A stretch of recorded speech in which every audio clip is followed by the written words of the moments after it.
Laut yang luas dengan beragam makhluk hidup dan misteri yang belum terpecahkan tentunya sangat memukau hati setiap kita yang melihat. Setiap biota, ekosistem, proses, dan sirkulasi laut ini saling berproses untuk menjaga keseimbangan bumi yang kita tempati. Namun, karena aktivitas manusia yang tak terkendali, sebagian wilayah laut mulai terancam oleh kerusakan. Kalau dibiarkan terlalu lama, wilayah ini bisa rusak dan tidak bisa direstorasi lagi. Untuk itu, manusia berusaha untuk mempertahankan wilayah ini sebagai kawasan konservasi.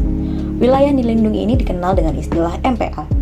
Menurut IUCN, International Union for Conservation of Nature, suatu organisasi internasional yang bergerak dalam bidang perlindungan keanekaragaman hayati, Marine Protected Area atau MPA adalah istilah untuk menggambarkan suatu kawasan konservasi di wilayah perairan, termasuk flora, fauna, sisi sejarah, dan budaya yang terkait di dalamnya, dan telah dilindungi oleh hukum maupun cara lainnya untuk melindungi sebagian atau seluruh lingkungan tersebut. Di Indonesia, istilah MPA ini mengacu pada Kawasan Konservasi Perairan atau KKP yang digunakan dalam Peraturan Pemerintah Nomor 60 Tahun 2007 dan didefinisikan sebagai kawasan perairan yang dilindungi, dikelola dengan sistem zonasi untuk mewujudkan pengelolaan sumber daya ikan dan lingkungannya secara berkelanjutan. Tahu nggak sih, kalau KKP ini sebenarnya memiliki banyak istilah. Di Indonesia, paling tidak terdapat 8 istilah berbeda tentang kawasan konservasi di wilayah perairan. Di antaranya ada KPL, KKL, KKP, DPL, KKLD, KSA, dan KPA. Sebagian dari istilah tersebut bahkan belum terdefinisikan secara jelas. Namun, definisi dari berbagai istilah tersebut secara implisit hampir sama, mengacu pada definisi dari istilah Marine Protected Area atau MPA yang dibuat oleh IUCN. Perlu diingat bahwa setiap KKP mempunyai aturannya sendiri yang bisa berbeda dengan KKP lainnya tergantung dari zonasinya.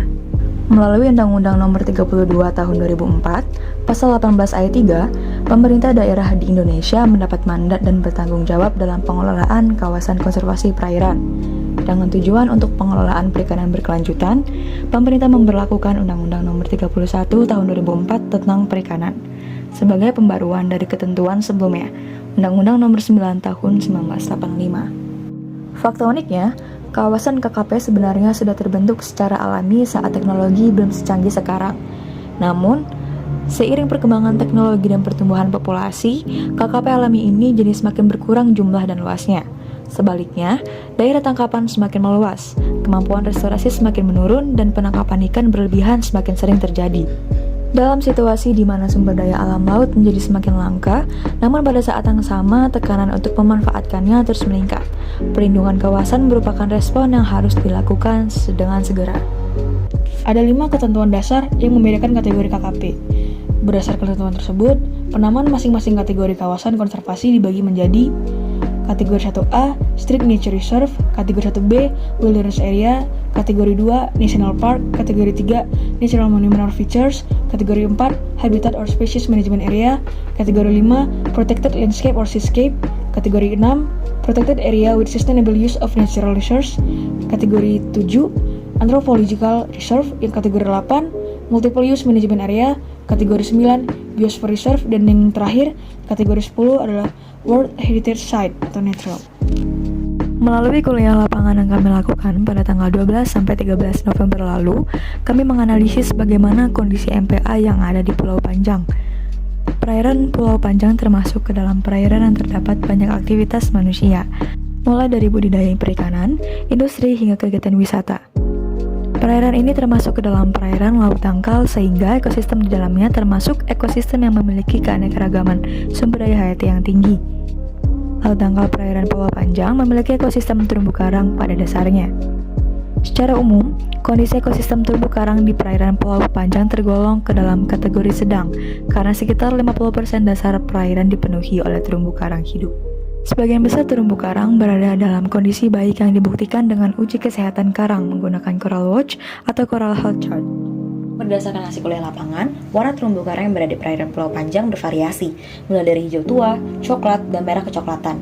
Di perairan Pulau Panjang terdapat pula ekosistem lamun. Lamun yang ditemukan berada di daerah pesisir, namun jumlah lamun yang ditemukan tidak terlalu banyak dan sebagian besar hanya berupa daunnya saja.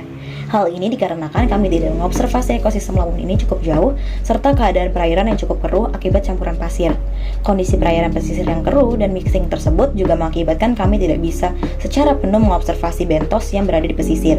Ekosistem bentos yang ditemukan berupa batu-batu karang yang telah mati, beberapa alga pada karang, arthropoda kecil seperti keong, serta annelida. Selain ekosistem tersebut, terdapat pula ekosistem mangrove di sekitar perairan Pulau Panjang. Zonase ekosistem mangrove terlihat berada di pesisir perairan. Bagaimana dengan hukum yang berlaku? Sesuai dengan SK Menteri Kehutanan dan Perkebunan Nomor 418 KPTS 2 tahun 1999, Pulau Panjang ditetapkan sebagai kawasan suaka alam. Secara umum, kawasan suaka alam didominasi oleh vegetasi mangrove. Vegetasi mangrove ini berperan penting dalam pengelolaan sumber daya alam dan keanekaragaman hayati. Hal ini karena vegetasi mangrove dapat mengurangi laju erosi pantai atau abrasi, sebagai pelindung garis pantai dan sebagai habitat bagi organisme pantai. Namun, karena pulau ini merupakan tempat wisata, beberapa hutan mangrove mengalami kerusakan karena adanya penebangan. Menanggapi hal ini, Badan Lingkungan Hidup Kabupaten Jepara menghijaukan Pulau Panjang dengan menanam beberapa ribu batang tanaman mangrove jenis api-api.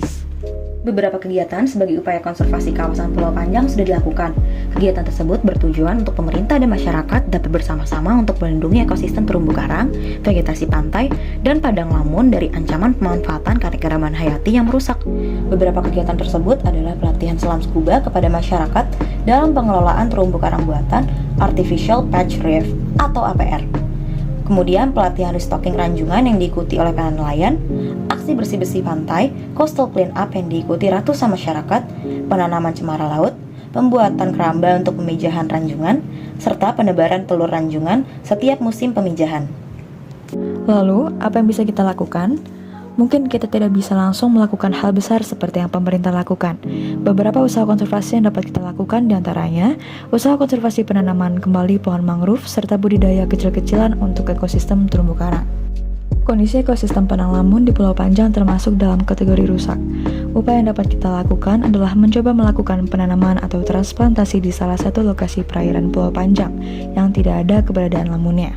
Dengan harapan hal ini bisa menambah sebaran ekosistem padang lamun di perairan Pulau Panjang.